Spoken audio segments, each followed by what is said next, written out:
जय हिंद। किसानों और आम जनता के कई प्रकार के काम आसानी से हो जाएं, उन्हें बार बार तहसीलों के चक्कर न लगाने पड़े, इसके लिए सरकार एक बार फिर राजस्व महाअभियान 3.0 लेकर आई है। इस अभियान में कौन से कार्यों को जोड़ा गया है, कौन वह सब कैसे करना है, यह सब इस वीडियो में देखने वाले हैं। जय हिंद, जय जवान, जय किसान। आप देख रहे हैं ज्ञानोदय ज्ञान।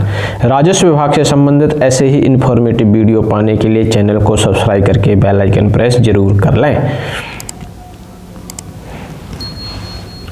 जैसे कि मध्य प्रदेश शासन के द्वारा एक पत्र जारी किया गया है, जो कि सभी कलेक्टरों को निर्देशित किया गया है कि राजस्व महाअभियान स्टार्ट किया जा रहा है, जिसका समय सीमा इस प्रकार से है कि यह 15 नवंबर से स्टार्ट होकर 15 दिसंबर 2024 तक चलेगा, यानी कि यह 1 महीने का पूरा कार्यक्रम है। इसके अंतर्गत देखा गया है कि राजस्व महाअभियान, जो कि पहले भी 2 बार हो चुका है, जिसमें बहुत सारे कामों को किया गया है, जिसमें बहुत सारे काम ऐसे पेंडिंग पड़े हुए थे जिनको समय सीमा में पूर्ण किया गया है और जनता का अच्छा इस पर रिस्पॉन्स मिला है। इसलिए अब और जिससे अभी राजस्व विभाग के जो प्रकरण त्वरित निराकरण हो जाए, राजस्व जो अभिलेख हैं, रिकॉर्डों में त्रुटियां हैं, वह समय सीमा में पूर्ण कर ली जाएं, इसके लिए फिर से राजस्व महाअभियान 3.0 चलाया गया है। इस अभियान में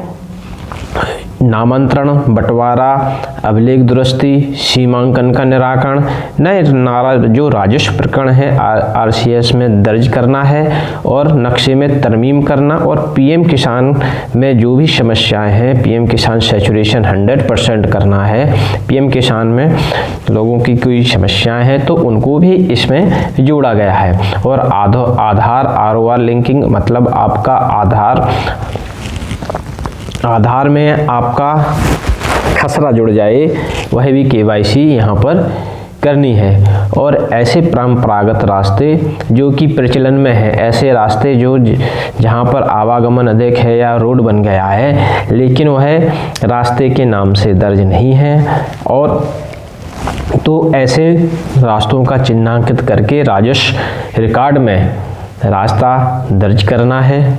इसके बाद जो एक नई फार्मर रजिस्ट्री आई है, जिसमें प्रत्येक किसान को अपनी एक यूनिक आईडी जनरेट करी जाती है, वह फार्मर रजिस्ट्री भी इसमें जोड़ी गई है। और स्वामित्व योजना का क्रियान्वयन, स्वामित्व योजना में किसी के पेंडिंग है तो उनको भी इसमें जोड़ा गया है। तो सबसे पहले हम देख लेते हैं कि नामांतरण के अंतर्गत कौन कौन सी चीज़ें ली गई हैं। कि नामांतरण में जो विवादित या अबाधित निराकरण सुनिश्चित करते हुए पटवारी आपके गांव में जाएगा और आपको बताएगा, B1 का वाचन करेगा, फिर आप उसमें जो भी आपके नामांतरण पेंडिंग हो चुके हैं उनको यहाँ पर लेना है। इसमें ऐसे व्यक्तियों की सूची तैयार करना है जो कि जिनकी मृत्यु हो गई है, तो उनके भौतिक नामांतरण के अंतर्गत उनके प्रकरणों को दर्ज करेगा। बंटवारा यदि किसी किसान का किसी प्रकार का पारिवारिक बंटवारा या शामिल खातेदार हैं, उनको पृथक करना है, अलग अलग करना है, तो उस प्रकार के बंटवारा भी यहाँ से करा सकेंगे। और उसमें नक्शे के अंतर्गत भी उनकी लाइनें डल जाएंगी, पृथक से उनका हिस्सा बन जाएगा। अभिलेख दुरुस्ती, किसी भी प्रकार की अभिलेख राजस्व रिकॉर्ड में त्रुटि है तो वह भी यहाँ पे उनके प्रकरण दर्ज किए जाएंगे। सीमांकन, प्रति किसानों के अपने खेतों में कई प्रकार की समस्याएं रहती हैं, उनके रकबा कम है या उन्हें ज़मीन की अपनी नपाई कराना है, तो वह सीमांकन भी यहाँ पर लिए गए हैं, उनके प्रकरण दर्ज होंगे आरसीएमएस में और उनका निराकरण किया जाएगा। वहीं इस प्रकार के परंपरागत रास्तों का चिन्हांकन, जैसे कि मध्य प्रदेश भू राजस्व संहिता के धारा 131 के अंतर्गत जो मान्यता प्राप्त सड़कें हैं, रास्ते, जो सार्वजनिक भूमियों का चिन्हांकन करना है और उनके तहत जो रास्ता विवाद, जल निकासी आदि प्रकरणों का निराकरण इसके अंतर्गत किया जाएगा। और रास्तों को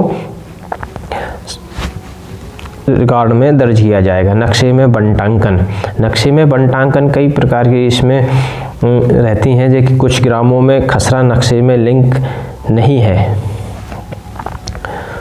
जिससे कि जो है किसानों को समस्या आती है, उन्हें नकल प्राप्त नहीं हो पाती है ऑनलाइन तरीके से। तो इसमें खसरे में बंटांकन होना परंतु नक्शे में नहीं होना। इसमें ऐसे भी प्रकरण होते हैं कि खसरे में तो आपका बटा डला हुआ है, लेकिन नक्शे में एक ही मूल नंबर आ रहा है। तो ऐसे प्रकरणों को यहाँ पर सॉल्व करा जाएगा, ऐसे प्रकरणों को दर्ज किया जाएगा।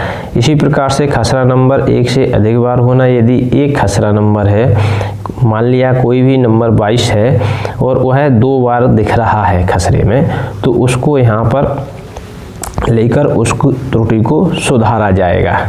और नक्शे में बंटांकन होना परंतु खसरे में नहीं होना। इस प्रकार से नक्शे में तो बटा डला हुआ है, लेकिन खसरे में मूल नंबर एक ही डला हुआ है। तो इस प्रकार के प्रकरणों को भी यहाँ पर लिया जाएगा। शाब्दिक सर्वेक्षण सुधार, खसरा क्रमांक में जो भी त्रुटि होती है शाब्दिक सर्वेक्षण सुधार के अंतर्गत वो आएगी। और यह महत्वपूर्ण कार्य है जो पहले से भी चला आ रहा है, जिसको किसान स्वयं भी कर सकता है, अपने पटवारी के माध्यम से कर सकता है। आधार से ROR खसरे की लिंकिंग, जैसा कि शासन का कहना है कि आपके पास जो भी भूमि है, कहीं भी भूमि है आपकी मध्य प्रदेश के अंतर्गत, उसको आपके आधार से लिंक होना चाहिए। तो यह कार्य जो है आधार से ROR खसरे लिंकिंग के तहत किया जाएगा।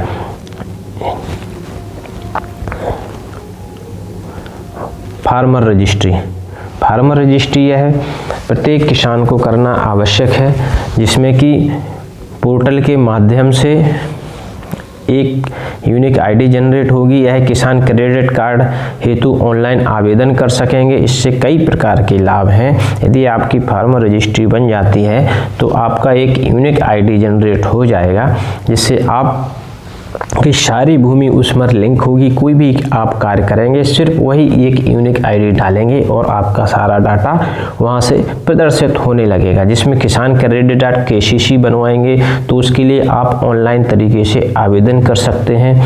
और नियमानुसार यदि पात्रता में आप आते हैं तो 30 मिनट के अंदर राशि किसानों को प्राप्त हो जाए। KCC बनते ही आपको इधर उधर कई प्रकार के बैंकों के चक्कर ना लगाना पड़े। 30 मिनट के अंदर आपको KCC की राशि प्राप्त हो जाए, ऐसी शासन की मंशा है।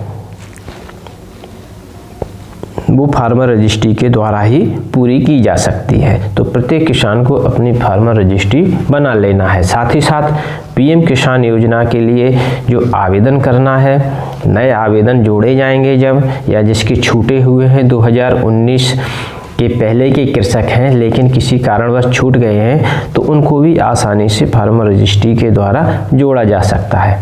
इसके साथ ही साथ PM किसान हेतु फार्मर ID को दिसंबर 2024 से अनिवार्य कर दिया गया है। यहाँ पर देखिए सीधा इन्होंने कहा है कि दिसंबर 2024 से अब जो भी कार्य होंगे उन्हीं किसानों के होंगे जिनकी फार्मर ID बनी हुई है। और PM किसान योजना में फार्मर ID होगी, उन्हीं किसानों को आगे प्रोसेस में लिया जाएगा, नहीं तो आपकी किस्तों में समस्या आ सकती है। अब ये फार्मर रजिस्ट्री किसान स्वयं बना सकता है, पटवारी के माध्यम से बनवा सकता है, या जो सर्वेयर नियुक्त किए गए हैं प्रत्येक गांव में उनके माध्यम से भी बनाई जा सकती है। तो छूटे हुए पात्र हितग्राहियों का चिन्हांकन भी संबंधित पटवारी द्वारा किया जा सकता है एवं किसान भी उक्त पोर्टल एवं ऐप के माध्यम से कार्रवाई सुनिश्चित करेगा। और PM किसान सैचुरेशन, PM किसान में क्या, PM किसान के अंतर्गत जो भी किसान अभी छूटे हुए पात्र हितग्राही किसान हैं, यानी कि जो नवंबर 2019 जनवरी 2019 में जो किसान भूमि धारक थे और वो किसी कारण से छूट गए हैं, तो ऐसे किसानों को यहाँ पर लिया जाएगा। और जो अपात्र हितग्राही हैं किसी कारण से पहले जुड़ गए थे तो उनको यहाँ पे हटाने की प्रक्रिया पूरी करी जाएगी। और जो केवाईसी किसी की रह गई है पीएम किसान में तो वह भी आप कर सकते हैं। तो इस प्रकार से किसी की एनपीसीआई या डीबीटी नहीं हुई है तो वो भी आप इस योजना के अंतर्गत कर सकते हैं। और अंत में 10वां नंबर यहाँ पर स्वामित्व योजना को जोड़ा गया है।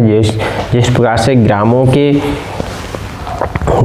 जो घर बने हुए हैं उनके लिए जो रिकॉर्ड तैयार स्वामित्व योजना के अंतर्गत किया गया था उनको भी यहाँ पर जोड़ा गया है कि किसी प्रकार की यदि किसी व्यक्ति का कोई समस्या है तो उसे यहाँ से नक्शा नहीं है या वारंटी या किसी प्रकार की प्रकाशन नहीं हुआ है नक्शों का तो वह भी स्वामित्व योजना के अंतर्गत उनको जोड़ा गया है।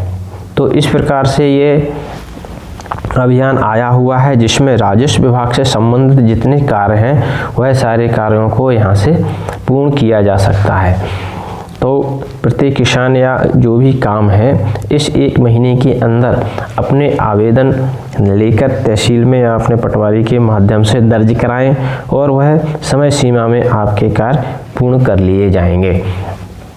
तो ये जानकारी थी, नई योजना भी शासन ने निकाली है, अभियान है नया, तो आप अपने जो भी छूटे हुए काम हैं इसमें करवा लें।